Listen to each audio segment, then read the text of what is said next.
আসসালামু আলাইকুম। সবাই কেমন আছেন? আশা করি সবাই অনেক ভালো আছেন। আল্লাহর অশেষ রহমতে আমরা অনেক ভালো আছি।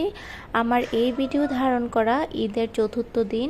আমি বাবার বাড়ি যাচ্ছি, আর শ্বশুর বাড়ির সব কিছু শেষ করে এখন বাবার বাড়ি চলে এসেছি। আর বের হওয়ার সময় বা আগ মুহূর্তে এতই ব্যস্ততার মধ্যে ছিলাম আর শ্যুট করা হয়নি। তো আমরা আস্তে আস্তে দুপুরে খাবারের সময় হয়ে গিয়েছে। তো এখন আমরা খেতে বসেছি। আরশের বাবার পছন্দের সব কিছু আম্মা রান্না করেছে। এটা আমার পছন্দের ছিল ঝুরা মাংস ভাজি, এটা আমার খুবই ভালো লাগে। সাদা ভাত ছিল, ছোট মাছ দিয়ে জলপাই দিয়ে রান্না করেছিল, দেশি মুরগির মাংস রান্না করেছিল, আর কোরবানির ঈদ গরুর মাংস তো অবশ্যই থাকবে। তো খাওয়া দাওয়া করে কতক্ষণ রেস্ট নিয়েছি। আজকে এত পরিমাণে গরম পড়েছে, প্রচুর গরম। মানে যখন আমরা আসছিলাম মানে মনে হচ্ছে যে মানে গায়ের মধ্যে গরম বাতাস লাগছিল, এত গরম বলা মানে বাহুল্য আর কি।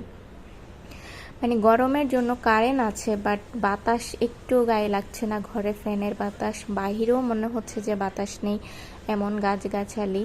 আর এই যে এখন আমরা গাছের আম খাচ্ছি, গাছের জাম খাচ্ছি। আপনাদের সাথে আমাদের জাম গাছটাও শেয়ার করে নিলাম। অনেক বছর পরে আমি জামের সিজনে বাবার বাড়িতে এসেছি। আর এই যে সন্ধ্যা হওয়ার সাথে সাথেই যে এত বৃষ্টি এসেছে, মানে প্রথমে অনেক ঝড় হয়েছে, কারেন্টও চলে গিয়েছে, আর গাছগাছালিগুলো এত জোরে জোরে হচ্ছিল। আর যেহেতু জাম গাছ আপনাদেরকে দেখিয়েছি, আর এমনভাবে জাম পড়ছিল, বাচ্চারা তো সবাই দেখে এত অবাক হয়ে গিয়েছে, ওরা খুশিতে জাম খুঁজতে চলে গিয়েছে। আর আমি অন্ধকারের মধ্যে লাইট দিয়ে একটু শ্যুট করে নিয়েছি আপনাদের সাথে শেয়ার করার জন্য। আর এখন পুরোপুরি বৃষ্টি চলে আসছে, সবাই বাসায় চলে এসেছে।